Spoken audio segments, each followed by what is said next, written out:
बनाने का हमारा मकसद किसी कंपनी या समुदाय की आलोचना करना नहीं।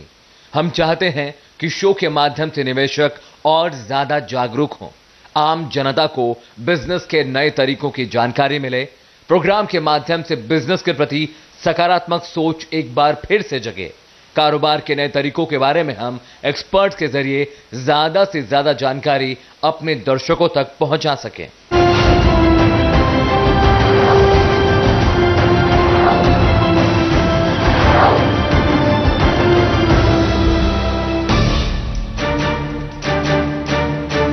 दुनिया भर में जारी आर्थिक दिक्कतों का असर भारतीय अर्थव्यवस्था पर भी पड़ा है। सरकार का वित्तीय घाटा बढ़ रहा है और साथ ही जीडीपी का अनुमान भी। कई अहम वजह है जिसके चलते देश की विकास दर लगातार गिर रही है।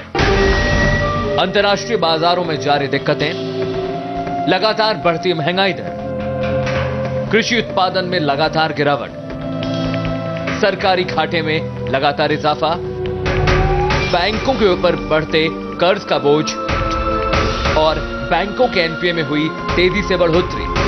इन वजहों के चलते बीते एक दशक में देश के विकास दर में लगातार गिरावट हो रही है। साल 2006-07 में देश की विकास दर 9.6% थी। साल 2007-08 में देश की जीडीपी 9.3% थी। साल 2008-09 में देश की विकास दर 6.7% थी। साल 2009-10 में यह बढ़कर 8.6% हो गई। साल 2010-11 में इसमें इजाफा हुआ और यह बढ़कर 9.3% हो गई। 2011-12 में यह घटकर दोबारा 6.2% हो गई और अब आरबीआई और सरकार ने मौजूदा कारोबारी साल के लिए विकास दर का अनुमान घटाकर 5% कर दिया है। देश की विकास दर में बैंकिंग सेक्टर का भी अहम योगदान है। बीते कुछ वक्त से बैंकिंग सेक्टर की हालत भी खस्ता हुई है। हालांकि आरबीआई और सरकार रिफॉर्म की हर मुमकिन कोशिश कर रही है, लेकिन रिफॉर्म का असर ज्यादा नहीं दिख रहा। बिजनेस एक्सप्रेस में आपका स्वागत है। मैं हूं प्रदीप नाम्बियार। चर्चा करते हैं बिजनेस जगत के खबरों के सिलसिला एंड हम इस इश्यूज में हमारे साथ है आज मिस्टर विनोद जुनेजा साहब, जो मैनेजिंग डायरेक्टर है बिनानी ग्रुप ऑफ इंडस्ट्रीज का।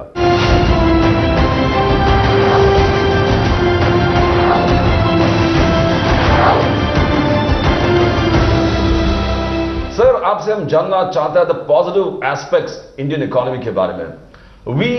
हम G20 के मेंबर है, ब्रिक्स के मेंबर है, we are GDP purchasing power parity के हिसाब से we are third best in the world. GDP के हिसाब से वी आर नॉमिनल जीडीपी के हिसाब से हम 10वां है पूरे the whole world. And still these are the positive aspects as positive things about the economy. Sir, आपको क्या लगता है, where are we heading to, हम कहां जा रहे हैं? नम्बियार जी, आपने बिल्कुल वजह फरमाया। इंडिया का ब्रिक्स और G20 का मेंबरशिप मिलना अपने आप में एक बहुत अहमियत रखता है। कहाँ इंडिया ने एक सार्क से शुरू किया, सार्क नेशन, कॉमनवेल्थ के मेंबर बने और आज सार्क और ब्रिक्स की जो बात कर रहे हैं वर्ल्ड की 5 इकोनॉमी में, अब दुनिया में यूएसए और जापान, कोरिया, जो बड़े एक जमाने में दिग्गज नेता थे, they were the dine of their time is going down. Now the countries like India, China, Brazil, इन सब का टाइम आने वाले दिनों में है। और जहाँ तक दूसरा, देखिए जीडीपी इंडिया के अंदर we were looking for double digit growth, और मुझे अच्छी तरह याद आता है हमारे वित्त मंत्री पी चिदम्बरम ने not one on several times he announced that India as a country cannot sustain less than 8% growth. Agar if India has to maintain 8% growth for its survival, there we have got a setback. वहाँ हमें लगी आज हमारा जो है GDP की growth, we are talking between 4.5 to 5 of the World Bank, IMF ने सब ने यही कंफर्म किया था जो normal GDP growth it will be between 4.5 to 5. One aspect. Another important aspect is the PP जो आपने बताया, parity in the pricing. ये बात ज़रूर है कि अगर आप उस प्राइस को आप ले लें तो हमारा डॉलर जो है आज कम से कम $1 to rupee should be between 40 to 45. Sir, बहुत प्रश्न ये है कि what is ailing the Indian economy, Indian economy में व्हाट इज द समस्या क्या है। हमने 9.3 2010-2011 में 9.3% जीडीपी ग्रोथ अचीव किया था। आज के तारीख में जैसे आप खुद कह रहे हो कि वी हैव फॉलन, हम 5% के नीचे है, we are around 4.7%। Why? Definitely policies में प्रॉब्लम हो गया होगा, बिकॉज अगर हम 9.3 अचीव कर सकते हैं, जैसे आपने कहा डबल डिजिट हमारा एम्बिशन होना चाहिए था, 9.3 से 2 साल में 2012-2013 में जब हम आते हैं 4.7%, लेस देन 5%, क्या आपको लगता है व्हाट इज द समस्या क्या है? Is it policy paralysis? Is it government instability? Because everything is in platter. अगर हमने अचीव किया है तो आज भी अचीव कर सकते हैं। समस्या क्या है सर? देखिए, जहां तक आपने कहा कि इसकी मेन रूट कॉज क्या है समस्या का, जहां तक मैं समझता हूं, एक जो हमारे यहाँ कोलिशन गवर्नमेंट चल रही है, साझा सरकार की मजबूरियां। आज केंद्रीय सरकार बहुत घटकों से, बहुत से, चाहे सीपीआई हो, सीपीएम हो, एसपी हो, डीएमके हो, इन सब के ऊपर मजबूर है किसी न किसी मुद्दों के ऊपर उनका सहारा लेने के लिए। एक तो ये साझा सरकार की जो मजबूरियां हैं कोलिशन गवर्नमेंट की, एक तो वो है उनकी प्रैक्टिकल प्रॉब्लम। नंबर 2, आज की डेट में कोई भी सरकारी अफसर या कोई किसी कंपनी का, गवर्नमेंट पीयूसी का चेयरमैन, कोई फाइल के ऊपर डिसीजन लेने से डरता है। After seeing the telecom scam, coal scam और बाकी दूसरे किस्म के छोटे मोटे आप रोज पेपरों में स्कैम पढ़ते हैं, चारा घोटाला या कभी कुछ, तो लोग डिसीजन लेने से डरते हैं। इनकी वजह से भी एक बहुत बड़ी समस्या हमारे सामने होगी। अहम मुद्दों के ऊपर कोई डिसीजन नहीं हो पाता। तीसरा और अहम मुद्दा मैं समझता हूं कि पैरालिसिस होने का ये है कि पब्लिक ने भी सरकार के ऊपर बहुत ज़्यादा प्रेशर और दबाव नहीं डाला। अगर पब्लिक का प्रेशर सरकार और गवर्नमेंट के ऊपर होता तो मैं समझता हूं कि कुछ ना कुछ, चाहे अपोजिशन होती। आप देखिए, एक दूसरे के ऊपर पार्टीज का इंश्योरेंस बिल आज तक पास नहीं हुआ, पेंशन बिल की समन्वय ऐसी, और अहम जो हमारे पार्टियों के संशोधन थे वो पार्लियामेंट के अंदर, लोकसभा के अंदर या राज्यसभा के अंदर किसी ने के वजह से अटके हुए हैं। स्टेलमेंट है पार्लियामेंट कि इन सब बिलों को किस तरह निकाला जाए, और एक दूसरे के ऊपर ब्लेम करने से, चाहे कांग्रेस पार्टी हो, बीजेपी हो, समाजवादी हो, कोई भी हो, आपस में कुछ नतीजा नहीं निकलता। अगर देश की आम जनता को, common people want a result. Sir, we want to know about the steps, जो लेटेस्ट स्टेप्स आरबीआई गवर्नर ने लिया है, क्या वो इन्फ्लेशन को कंटेन कर पाएगा? बात है कि आज इन्फ्लेशन का रेट है, जो ग्रोथ है, जीडीपी ग्रोथ से ज्यादा इन्फ्लेशन का रेट है। तो how do you think, number 1 कि Reserve Bank of India governor, नए गवर्नर ने जो स्टेप्स उठाए हैं, will he be able to contain inflation को कंटेन कर पाएगा? और हमारे जो ग्रोथ थे एटलीस्ट 9.3% जो हमने अचीव किया था 2010-2011 में, क्या हम वही ग्रोथ में एटलीस्ट जा पाएंगे? और आपके हिसाब से कितने वक्त लगेगा, कितना टाइम लगेगा? How much time will go in the entire process? ये प्रोसेस में कितना टाइम लगेगा? Has he got a magic wand? At least जो बिगिनिंग उन्होंने एक्सरसाइज किया, इससे आपको लगता है कि this governor is going to deliver? Because usually financial sectors में ये कहते हैं कि the government does what it wants and then it wants the RBI to clear the mess. Sir, इस चीज को आप कैसे देखते हो? डॉक्टर रघुराम राजन ने about 5 to 6 weeks earlier reserve bank के गवर्नर का भार संभाला। डॉक्टर सुब्बा राव इससे पहले गवर्नर थे, वो भी एक बहुत लर्निड थे। बट जिस तरह आपने कहा निम्बियार जी, डॉक्टर रघुराम राजन जो कि वर्ल्ड बैंक से हमारे देश में आए हैं, चीफ इकोनॉमिक्स से वर्ल्ड बैंक के, और अब उसके बाद न्यू दिल्ली के अंदर फाइनेंस मिनिस्ट्री में चीफ इकोनॉमिक्स एडवाइजर थे, और अब यहाँ RBI governor. Doctor Raghuram Rajan के आने से मार्केट के सेंटीमेंट बदले, बीएसई एनएसई इंडेक्स ने छलांग मारी। अब लोग बात कर रहे हैं कि इंडेक्स बहुत जल्दी 2400, 2400 तक पहुंचने की उम्मीद है। इसी तरह बीएसई एनएसई दोनों ने छलांग मारी। बैंक्स के शेयर जो कि बहुत नीचे जा रहे थे, बैंक के शेयरों में भी थोड़ा उछलाव आया, थोड़ी हाइप आई, शेयर बढ़े। एक ये पॉजिटिव पॉइंट रहा। दूसरा, गवर्नर जो डॉक्टर रघुराम राजन है, इन्होंने 2-4 अच्छे महन मुद्दे दिए। पीछे अभी 29 को क्रेडिट पॉलिसी थी, मॉनेटरी पॉलिसी का डिस्कशन था। सबको उम्मीद थी कि बहुत ज़्यादा कुछ बढ़ेगा। उन्होंने जो है 25 पैसे का ही रेपो रेट के ऊपर इंक्रीज किया और बाकी सारी फंडामेंटल वहीं रखी। कुछ ओपन स्पेशल ड्राइंग पावर्स की विंडो निकाली जहाँ से bank can take against their excess money for liquidity. Market में बैंकिंग सिस्टम में लिक्विडिटी आई, जिससे जो था कि बैंकों के अंदर लिक्विडिटी टाइट है, वो सिचुएशन हमारे देश में बदली।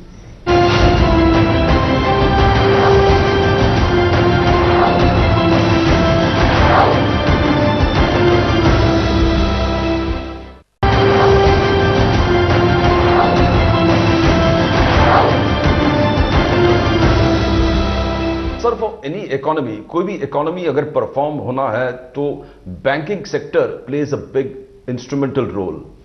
Banking sector, availability of finance, cheap finance आज भी हमारे देश में बहुत बड़ा समस्या है।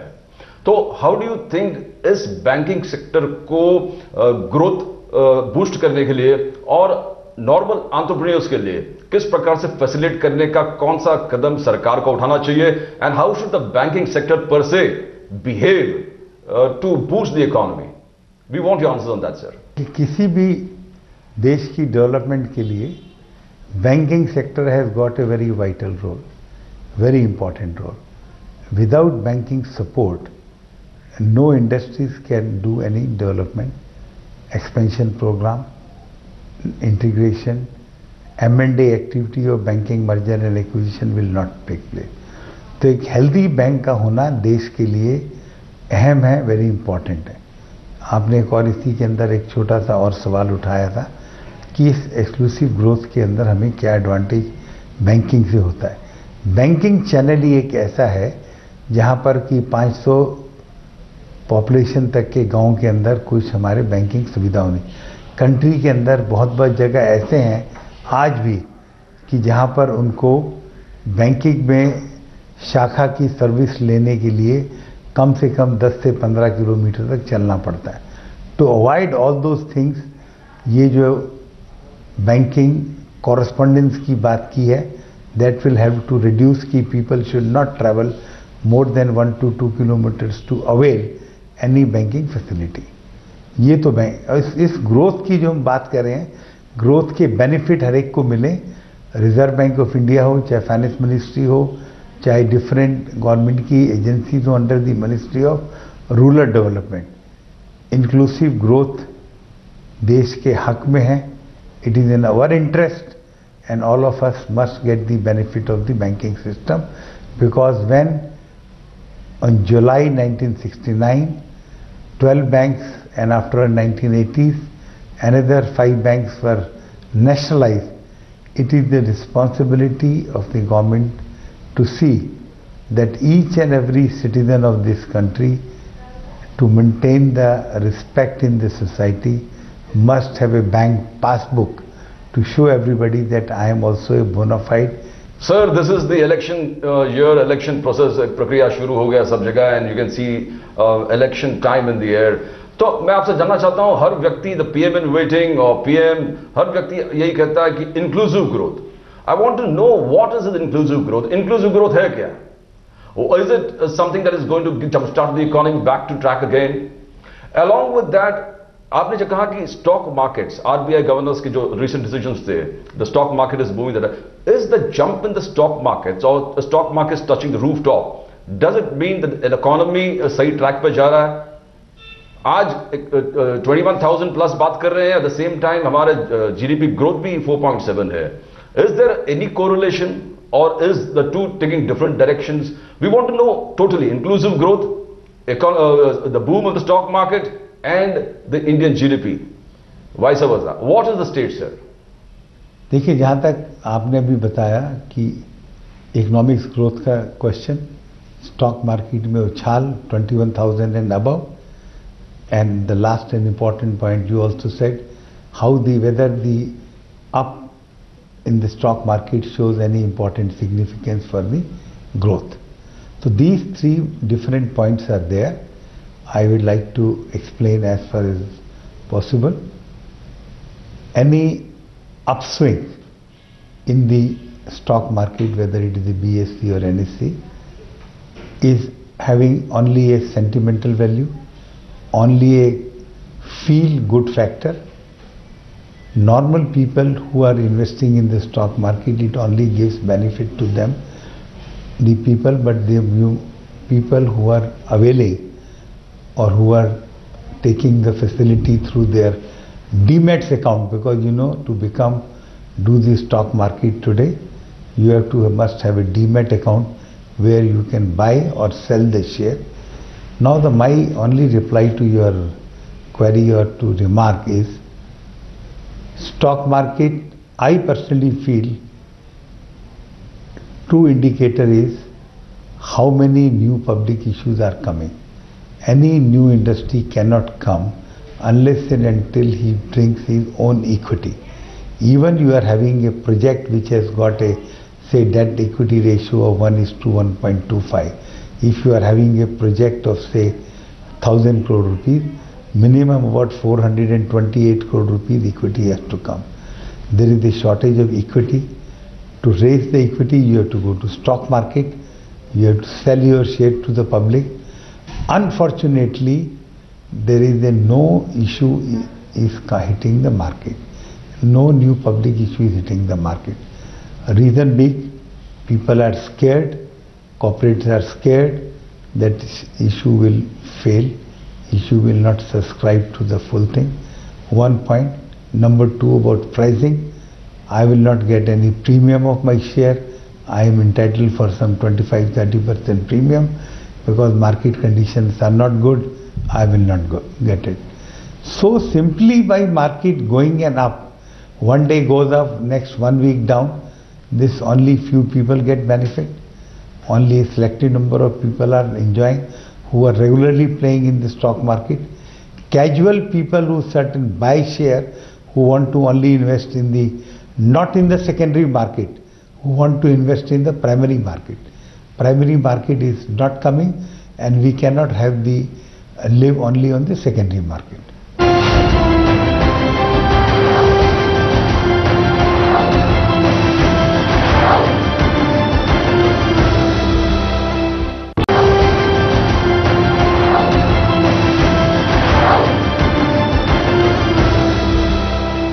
सर हम चर्चा करते हैं बिनानी ग्रुप के बारे में. Sir, you are the managing director of the Binani group. We want to know, management students want to know about leadership, because leadership is all about gaining man, materials, machinery, money, हर चीज को लेके target तक पहुंचाना. आज के economic scenario, आपके group, what has inspired you where leadership is concerned? क्या आपके सामने कोई ऐसा लीडर हो जिसको देखकर आप बहुत इंस्पायर हुआ है? You have been inspired by leadership. If you have inspired by leadership, kindly share those experiences with us, ताकि मैनेजमेंट स्टूडेंट्स जितने भी हमारे हैं इस प्रोग्राम को देख रहे हैं, इससे थोड़ा कुछ सीख सके. Something on leadership sir. देखिए, जहाँ तक नंबियार जी बिनानी ग्रुप का कंसर्न है, बिनानी ग्रुप की आज की डेट में चौथी पीढ़ी बिजनेस कर रही है. ये ग्रुप रफली अबाउट 150 साल पुराना ग्रुप है. There was a time when Binani group used to be in the country the metal king. Before the MMTC coming into the country, all non-ferrous metal worldwide producers were having the agencies with the Binani, and Binani was only able to sell non-ferrous metal in the India. That was the scene. But now recently, after taking over of Mr. Braj Binani as a chairman and the managing director of the group, Mr. Braj Binani, group is diversified into so many things, from metal to other things. Now we are one of the big players in the cement companies. We are making one of the best quality of cement, and Shri Amitabh Bachchan is our brand ambassador. That is the cement scene is concerned. We have got one of the oldest and the first cement smelter of zinc in Cochin. Binani Zinc is a company which is even earlier than our other companies who are there. We are the first company in India to do the Binani zinc production in India, which is widely used in the industry. And the third segment is glass fiber. Today, you know, glass fiber is the substitute for the wood and steel. It is basically used in the automobile, in your dashboards.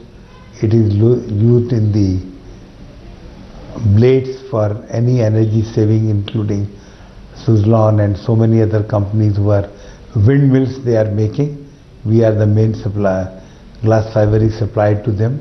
It is widely used in the shipping industry, construction industry. So glass fiber, you will be happy to know, today Brush Binani Group is the 5th largest producer of glass fiber in the world, and in the Europe we are the 2nd largest producer of the glass fiber. We have got a glass fiber plant in India at Goa. We have got plant in Belgium. We have got a Binani plant of the glass fiber in Norway. You will be also happy to know we are the first Indian company to establish a cement plant in China. We have got a plant in Dubai. We are trying to export and doing other things. So Binani is the well diversified group. ये section है investors के लिए, इन्वेस्टरों के लिए। जो investors, ये जो telephone number और ईमेल आईडी यहां पर फ्लैश किया जा रहा है ऑन टेलीविजन स्क्रीन पे, जो फ्लैश किया जा रहा है, जो भी समस्या हो आपका, you can write to us. बोलिए बोलिए दलम जी, बोलिए। हाँ हाँ सर। इन्वेस्टर, आप इन्वेस्टर, हाँ बोलिए। हाँ सर, मैं बिरला पावर में पैसा इन्वेस्ट किया था सर। बोलिए। हाँ, तो लेकिन हमको 1.5 साल से लास्ट से कुछ पैसा मिल ही नहीं रहा था वापस। ये तो आप लोगों की मेहनत की वजह से मिला है हमको पैसा वापस। अभी आपने बहुत मेहनत की इस चीज के लिए, हमने आपको सब ईमेल वगैरह किया था, आपने उसको फॉरवर्ड करके जो भी किया, तो उसकी वजह से हमको पैसा मिल गया। आप न्यूज एक्सप्रेस टीवी का आप धन्यवाद देते हो। हाँ, तो सर हम न्यूज अपना यह न्यूज एक्सप्रेस टीवी को हम धन्यवाद देते हैं, और प्रदीप नाम्बियार जी का खास करके धन्यवाद करते हैं कि भाई हमको आपकी वजह से हमारे पैसे वापस मिले। जो ईमेल आईडी यहां पर फ्लैश किया जा रहा है, ये जो टेलीफोन नंबर यहां पर फ्लैश किया जा रहा है, please call us, please write to us, and आपका समस्या हमारा समस्या है। Whenever we can, whichever way can, हम इस समस्या को सॉल्व करने का प्रयास करेंगे।